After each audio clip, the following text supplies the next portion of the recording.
Hi there, Dave Rawlings here of the London Longsword Academy, and today I'm going to show you a rapier which deserves an awful lot more attention than I'm able to give it at the moment. But unfortunately, circumstances have conspired that I need to use this rapier. So, you may be aware that Balefire have made my previously most special rapier. It's the rapier I use the most. The balance on it is superb. The handling is absolutely incredible. I absolutely love it. It's very, very suited to T-bow. Doesn't work so much for maybe a more traditional on-edge grip, but for T-bow grip, it's absolutely superb, which is fine because that's what I want it for. And this was one of the first of the Chaos series of swords that I had made by Chris at Balefire. And it's been incredible. It is my favourite blade to use. It hasn't got a massive amount of flex, but then you'll know I generally don't review things on how much flex they have because I think we should be using a lot more control. So this rapier has been absolutely incredible.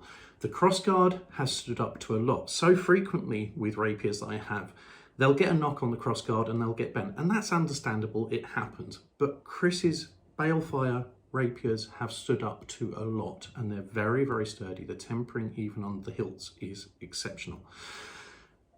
Comfort wise, a pleasure to use. Now, unfortunately, in its use, this has happened. I don't know whether you can see there. The bar's just become knocked loose, and I think that's just where a weld is. And that's completely acceptable. I've been using this a lot. I use this every single training session that I can.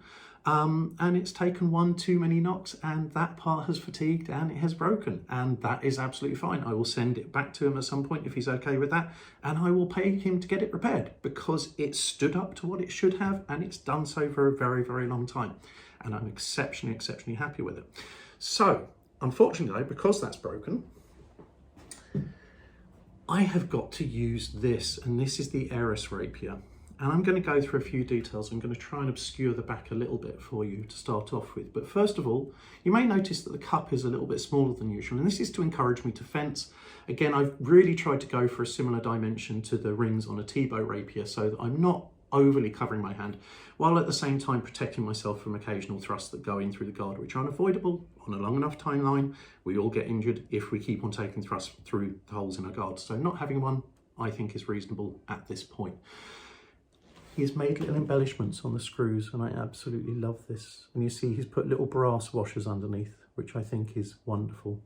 If you look here, he's made the crossguard, the quillen, into the pillars of a Greek temple. It's just wonderful. And that theme has carried on into the cup on the quillen block, as you can see. Now, inside you have here this flower blossom, this apple blossom, which is beautiful. And then a pommel, which is the apple of ERIS, and it even has the Greek on there for the most beautiful. The wrap on this is incredible.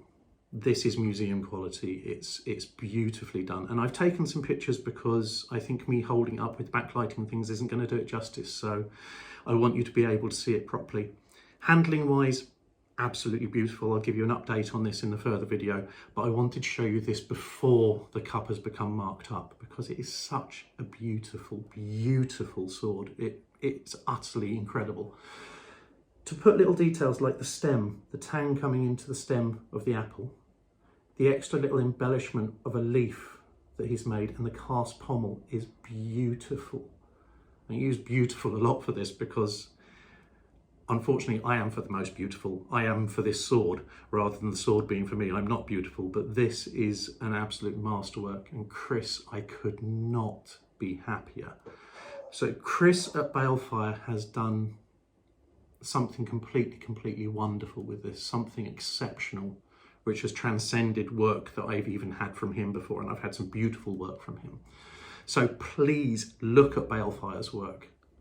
Look upon this beauty and despair, because it is an absolute delight. And I'm going to take it outside and I'm going to mar it, but I will still adore it. And I hope you do too. I'll put some pictures on the video as well. And please, Chris, take my best regards. This is a thing of beauty. There will be a further video on it as well.